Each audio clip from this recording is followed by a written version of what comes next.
he is here to meet with the Filipino community. All the while, there are many Filipino members of the Filipino community he did not invite to this event. Marcos Jr.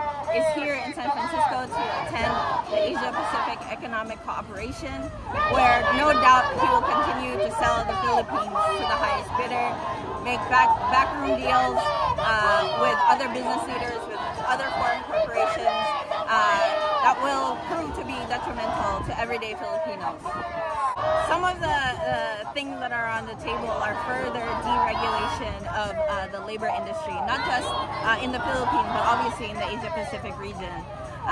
Marcos himself noted that in the Asia-Pacific is home to the largest number of overseas Filipinos in the world. A horrible statistic, knowing that deals that are being dealt in the Asia-Pacific Economic Cooperation will allow for more of these overseas labor to be extracted from the Philippines. So that's going to be something that we're going to have our eyes on, knowing that when Filipinos in the Philippines experience hardship because of their work, that extends to when they become overseas Filipinos, where protections are not guaranteed for workers.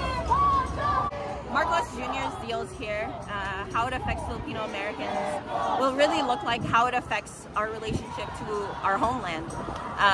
For a lot of Filipino Americans, for a lot of Filipino immigrants that are in the U.S., we send money back home to provide for our families there. And when these deals happen, it just further prevents our money from actually making an impact in the lives of the people that we're sending money back to in the Philippines. When the inflation rate is high in the Philippines, it means overseas Filipino workers, Filipino Americans who are sending money back home have to work even harder, as we're also faced with increasing inflation and increasing prices of goods.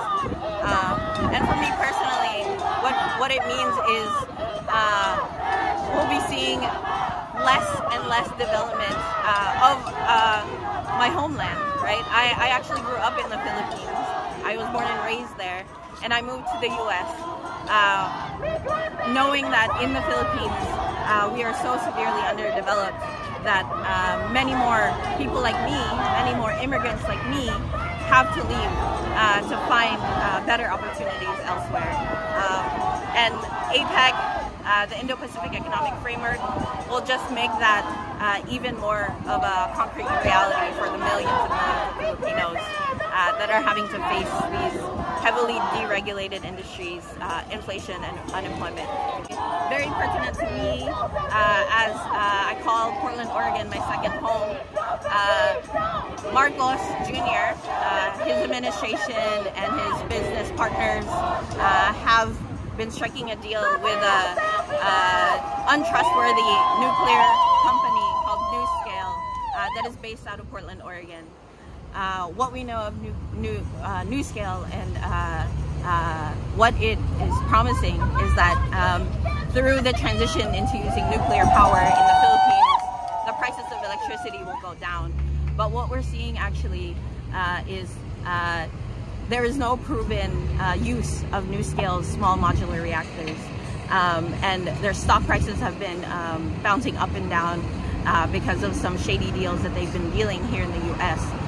But last week we heard that NuScale is actually going to be meeting with Meralco, which is a Philippine-based electricity company, to probably seal the deal to bring these small modular reactors to the Philippines, which actually costs more and is untested and unsafe. And so in a country like the Philippines in the Pacific Rim, where earthquakes are so regular, the idea of putting these untested nuclear reactors is really scary. And so that really hits close to home for me.